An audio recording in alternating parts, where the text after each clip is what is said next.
Nos llaman la generación de TikTok y de idiotas. Y cuando nos levantamos, no nos dejan hablar sobre los problemas del país. Cuando una manifestante malgache habló con Deutsche Welle, expresó la frustración de una generación desilusionada con su gobierno. Y no es solo en Madagascar donde los jóvenes, enojados por la corrupción desenfrenada, la incertidumbre económica o una serie de otros problemas, han salido a las calles a protestar. En Nepal, protestas contra la prohibición de redes sociales pronto se volvieron una revolución. En Kenia protestaron contra una ley financiera impopular y la brutalidad policial. Y en Ladakh protestaron por mayores garantías constitucionales y la condición de Estado por parte de la India, que ha gobernado la región de manera federal desde 2019. En Madagascar, sin embargo, las protestas fueron causadas por algo que la mayoría de las personas daría por sentado: el acceso al agua y la electricidad. Madagascar es uno de los países más pobres de África. Cerca del 80% de su población vive con menos de $2.15 diarios. El gobierno hizo cortes programados, dejando a millones sin luz ni agua. En la capital, Antananarivo, estos cortes significaron que la gente podía quedarse sin servicios esenciales por más de 12 horas, haciendo que la ya precaria situación del país se volviera mucho más precaria. La respuesta del gobierno siguió un patrón conocido: uso excesivo de la fuerza, toques de queda, gas lacrimógeno y detenciones masivas. Cuando eso, como era de esperarse, no funcionó, el presidente Andrei Argelina anunció que disolvía el gobierno. Incluso este gesto dramático no ha logrado calmar la ira del público. Actualmente, los manifestantes exigen su renuncia, lo cual sería irónico porque el presidente Rajoelina llegó al poder en 2009 tras protestas callejeras que derrocaron a su predecesor. Madagascar es solo uno de varios focos de disturbios que se han extendido por el sur global este año. Y debido a que esa ola parece estar avanzando ya en Marruecos, Perú y otras naciones, ahora parece el momento perfecto para preguntar, bueno, ¿qué la está impulsando?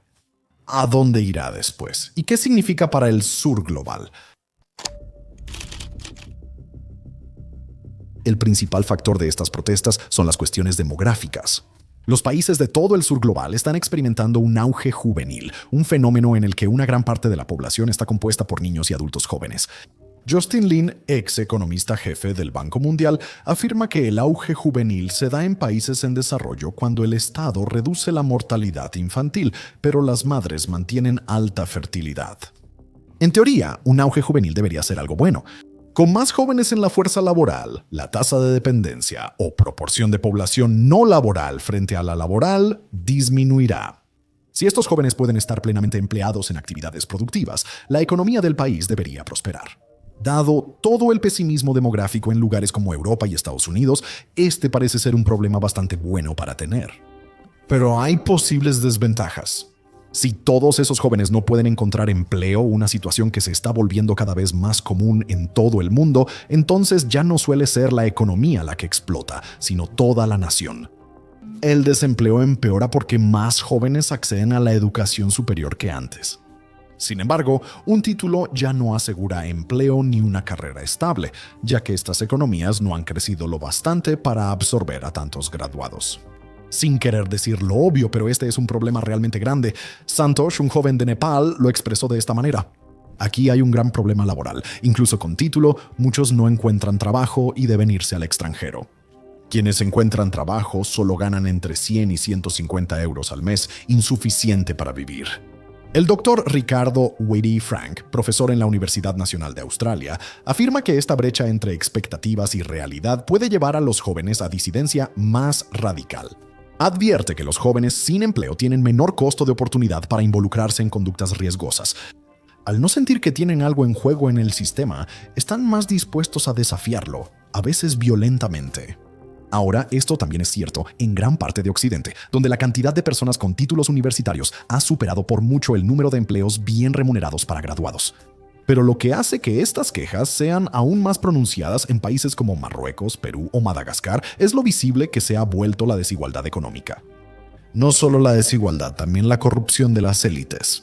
En Nepal, mientras la gente luchaba por llegar a fin de mes, Saugat Thapa, hijo de la política Bindu Thapa, publicó una foto frente a un árbol de Navidad hecho con más de 30 cajas de regalos de lujo de marcas como Cartier, Louis Vuitton y Gucci.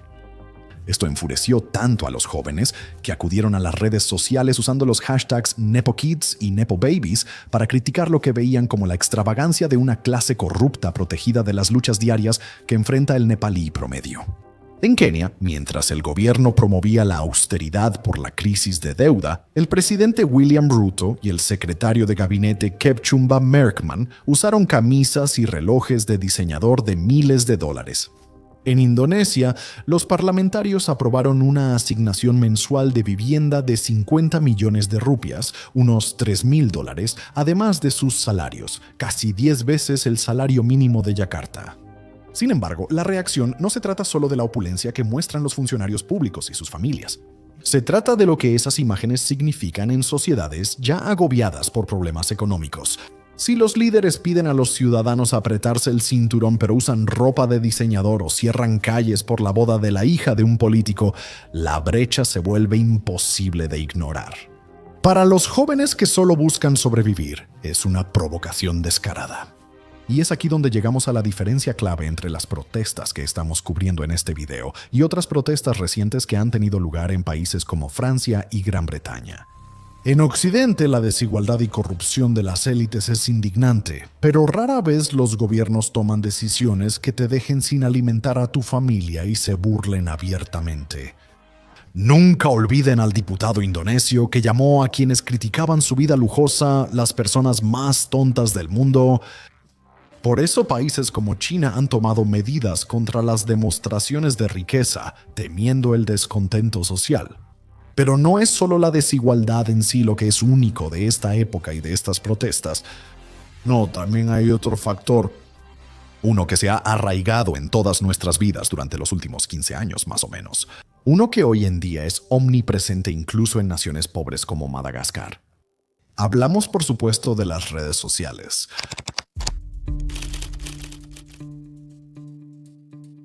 Los gobiernos del sur global no poseen el control de Internet como China, han intentado imponer sus órdenes. Kenia aprobó la ley de uso indebido de computadoras y delitos cibernéticos. Indonesia tiene la ley de transacciones electrónicas e información. Críticos consideran que ambas buscan reprimir la libertad de expresión en redes sociales. Pero debemos ser justos y señalar que los gobiernos insisten en que son necesarias para salvaguardar la seguridad nacional. Leyes como estas, sin importar dónde se aprueben, a menudo subestiman la importancia de Internet para los jóvenes. Según la doctora Nayana Prakash de Chatham House, se ha trivializado el impacto de las redes sociales en los jóvenes, tanto en esta protesta como globalmente. Las redes sociales no son solo una forma en la que hablamos con nuestros amigos.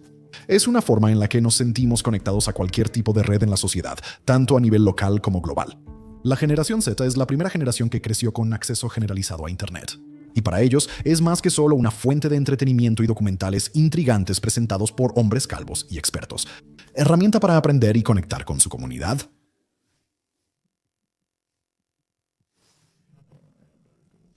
Para conectar con sus comunidades, ganarse la vida y exigir cuentas a los que tienen poder. Jóvenes de todo el mundo han empezado a publicar contenido satirizando a sus gobiernos cada vez que sienten que no los escuchan, burlándose de los políticos con apodos, memes y videos de parodia. Si la sátira no cambia nada, las plataformas de Internet pueden volverse centros de protesta.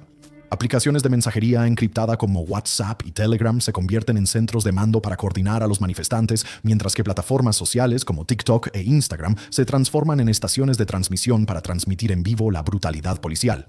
Los manifestantes en Kenia e Indonesia usaron estas aplicaciones extensamente cuando grabaron las muertes de Bonifacio Karuki y Afan Kuranawan a manos de la policía. Esos videos se volvieron gritos de protesta que impulsaron a miles a salir a las calles. Lo más importante es que el Internet permite difundir ideas no solo en países, sino en todo el mundo. Este es el punto clave que queremos enfatizar. El verano de 2025 no se ha caracterizado por protestas juveniles solo por la mala gestión de los gobiernos este año. También es porque las imágenes de protestas de una nación pueden motivar a los jóvenes en otra o incluso darles consejos prácticos. Los manifestantes de todo el mundo ahora comparten ideas sobre todo, desde la movilización hasta algo tan práctico como cómo manejar los gases lacrimógenos. Nada ilustra mejor este intercambio global que la aparición de una bandera del anime One Piece en protestas de todo el mundo, desde Yakarta hasta París y Antananarivo. El doctor Subir Singha, académico de la Escuela de Estudios Orientales y Africanos en Londres, dijo a France 24 que los manifestantes han dado un nuevo significado a la bandera, convirtiéndola de caricatura en símbolo político. Citando sus palabras, todos estos movimientos se han unido en torno a esta figura del anime y le han dado un nuevo significado. De alguna manera, esto representa la libertad, representa la independencia, representa la lucha contra la corrupción, representa la oposición a la élite. La ira de los jóvenes contra un sistema que perciben como solo para las élites, ahora simbolizada por la bandera de los piratas del sombrero de paja, ha hecho que las protestas se conviertan, según el Dr. Singh, en un contagio o, usando términos de Internet, en un meme. La idea más relevante que cruza fronteras no es táctica ni símbolo. Es entender que los gobiernos no son infalibles ni invencibles. Cada protesta transmitida en vivo, cada vez que se irrumpe en un edificio gubernamental, cada vez que un gobierno cede ante las demandas de los manifestantes, es prueba de que el status quo puede ser desafiado. Eso inspira imitadores. Por eso muchas protestas de este año recuerdan a otras. ¿Por qué el Parlamento de Nepal fue incendiado justo como sucedió en Kenia en 2024? ¿Por qué las casas de los políticos nepaleses fueron saqueadas e incendiadas, tal como ocurrió en Indonesia solo unas semanas antes? ¿Por qué los manifestantes en Marruecos se han organizado de la misma manera que los de Madagascar o Perú? Imitador no significa idéntico.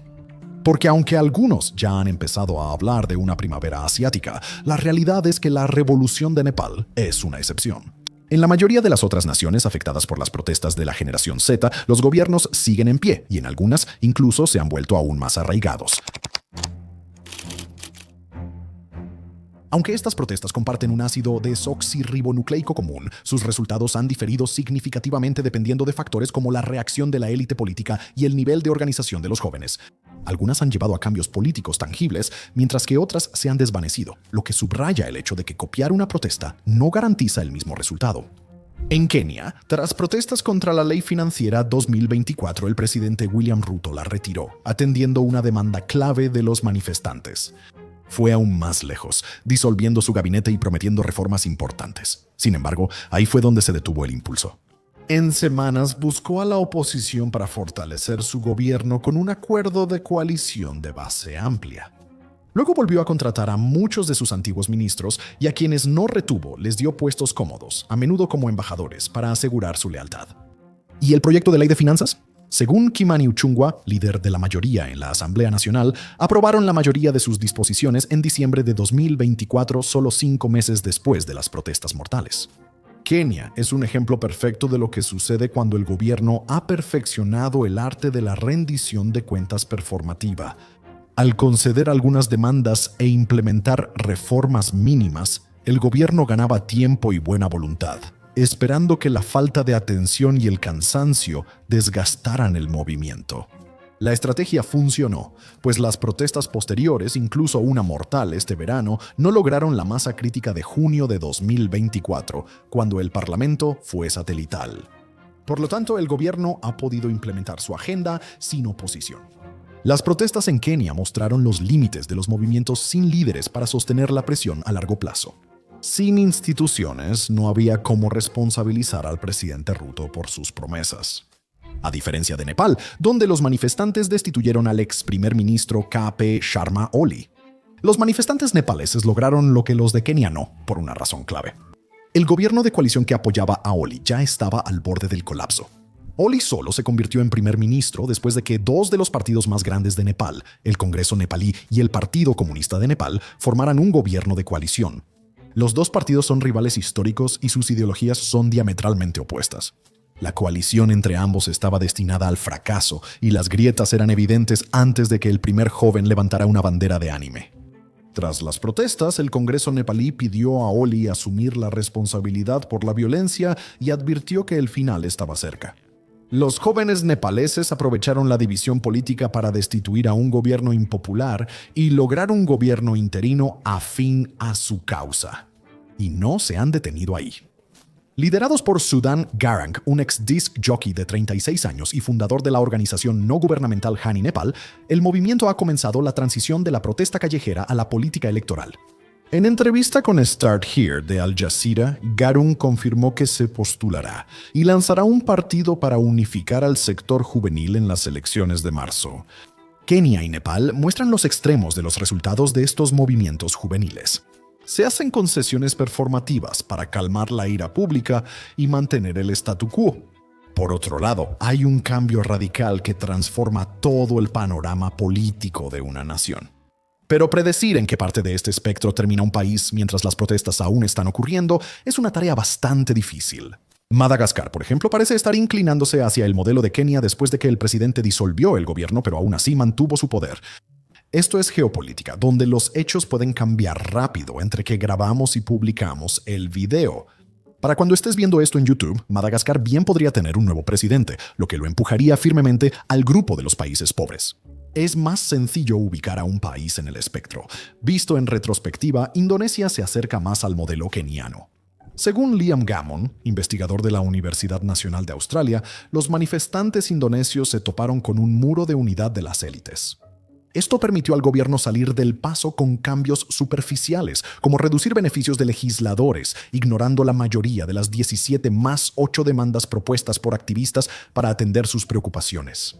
Cuando la prensa le preguntó a Pavar Sadiwa, el nuevo ministro de Finanzas del país, sobre estas demandas, él las desestimó como quejas de la minoría pobre, diciendo, y lo citamos aquí, eso es solo la voz de una pequeña parte de nuestro pueblo. Algunos pueden molestarse porque sienten que les falta algo en la vida. Si alcanza un crecimiento económico del 6 o 7%, esas demandas desaparecerán. La gente trabajará y comerá bien en vez de protestar. Esta respuesta reveló una creencia en Yakarta de que solo el crecimiento económico podría ocultar los agravios profundamente arraigados sobre la desigualdad y la corrupción. Básicamente, la clase gobernante calculó que el tiempo y el aumento del Producto Interno Bruto erosionarían las protestas más rápido que cualquier reforma genuina podría hacerlo. No todos los gobiernos pueden permitirse esperar. En 2022, los manifestantes de Sri Lanka obligaron a la familia Rajapaksa, que llevaba mucho tiempo en el poder, a abandonar el gobierno. Esta familia había trabajado para consolidar su poder y debilitó los controles sobre su gobierno. En 2024, los jóvenes de Bangladesh derrocaron al gobierno de Sheikh Hasina, que había gobernado durante décadas y se volvió más autoritaria, mostrando que el modelo de Nepal, aunque raro, no es imposible. Luego están casos como Ladakh, que existen fuera de los modelos de Kenia y Nepal. En estos casos, las autoridades calculan que simplemente pueden aplastar la disidencia sin ninguna consecuencia. En Ladakh, tras una protesta pacífica que se volvió violenta, el gobierno indio impuso toque de queda, cortó internet y arrestó a decenas de personas.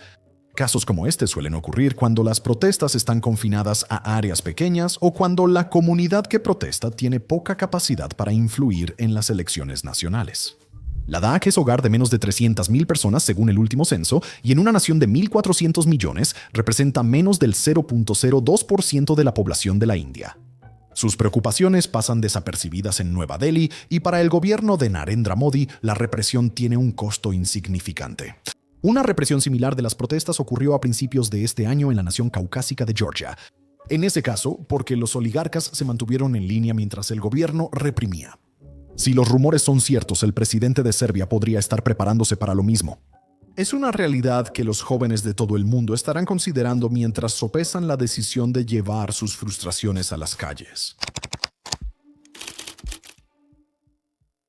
Bien, la última vez que hicimos esta pregunta, al analizar por qué One Piece se ha convertido en un símbolo global de protesta, predijimos que la próxima ola de protestas golpearía a Nigeria, Bangladesh y España. Para aclarar, siempre fueron estimaciones basadas en analizar factores en Indonesia, Nepal y Kenia, buscando otros lugares con posibles detonantes similares. Aún así, ignoramos por completo a naciones similares que después estallaron, como Madagascar y Marruecos. Este último caso ha sido causado por el creciente descontento con las enormes sumas que se están gastando en la preparación para la Copa Mundial de 2030, mientras que los servicios sociales del país, como la educación, siguen estando subfinanciados. La bola de cristal a la que nos referimos aún no funciona. Sin embargo, lo que sigue siendo cierto es que protestas como estas probablemente surjan donde los jóvenes estén molestos por la corrupción y falta de oportunidades. Como muestran los hechos recientes, eso puede pasar en casi cualquier lugar. Así que en lugar de preguntar qué país será el siguiente, veamos qué pueden hacer los países del sur global para anticiparse a estas protestas, porque, aunque son inesperadas, no son inevitables. Según Justin Lin, ex economista del Banco Mundial, la solución principal es crear empleos. Los gobiernos deben pasar de la retórica de campaña y crear empleos acordes a las calificaciones de sus jóvenes educados. Esto implica invertir en industrias que generen empleo, facilitar créditos para emprendedores, reducir trámites y coordinar con el sector privado para adaptar los planes de estudio al mercado. Pero solo los empleos no van a resolver el problema. Los gobiernos deben combatir activamente la corrupción. Y cuando decimos activamente, lo decimos en serio. Lanzar campañas anticorrupción solo para atacar rivales mientras tus aliados construyen árboles de Navidad con cajas de Gucci ya no basta. Esto ya ocurre en Nepal, donde Om Prakesh R.A.L., ministro del Interior elegido por el primer ministro Kaki, anunció que se reabrirán todos los casos de corrupción detenidos por influencia política. Los gobiernos deben crear canales oficiales para que los jóvenes expresen sus inquietudes. Esta es la parte crucial. Deben escucharlos, carajo. Y mira, como youtubers, no podemos garantizar que los gobiernos prevendrán todas las protestas siguiendo nuestros consejos. Pero podemos decir con absoluta certeza que ignorar estos problemas solo va a empeorar las cosas. Y 2025 parece ser un año en el que las protestas son la nueva gran cosa entre los jóvenes. Más grande que la Bobos, incluso más grande que la película del Castillo Infinito. Solo los próximos meses dirán si la tendencia ya alcanzó su punto máximo o si aún quedan más secuelas por venir. Gracias por ver.